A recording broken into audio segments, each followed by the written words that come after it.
Good morning, ladies and gentlemen. Imagine waking up this morning and opening your door to find a society in which everyone has equal rights, equal opportunities, equal security, and most importantly, equality. Unfortunately, that is not the case, is it? When you opened the door this morning, you found yourself in a dystopic society where women are structurally conditioned to experience sexual abuse and violence and have fewer rights than men. Hi, I'm Deannisa from Universitas Brawijaya, would like to present gender equality as an important aspect a piece of peaceful life. What a depressing world we live in! Gender is a culturalist concept that aims to draw distinction between men and women in terms of obligation, rules, behaviors, mindset, and emotional qualities. After extensive effort to convince the world that women have faced discrimination, solely because of sex and social differences.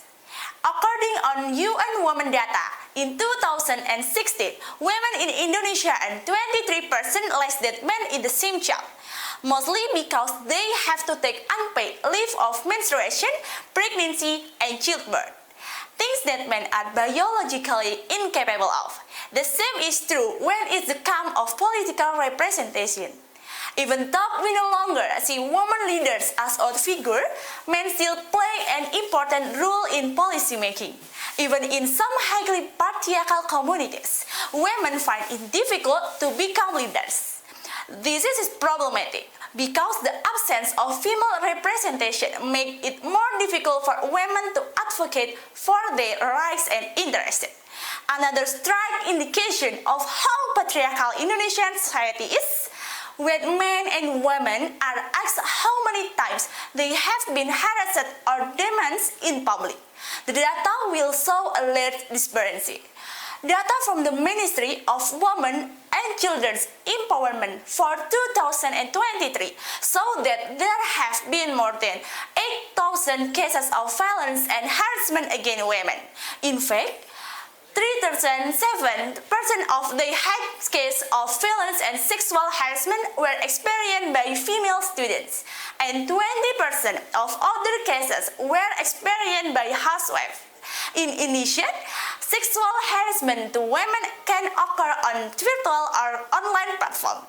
In a survey by the Ministry of Empowerment and Protection of Women last year, online-based gender violence, especially girls, reach 69% of cases.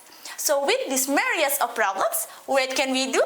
Let us work together to spread awareness about the importance of gender equality. Raising the awareness of gender equality is the first important step. Recognizing gender disparity is an important first step toward achieving a gender equitable society.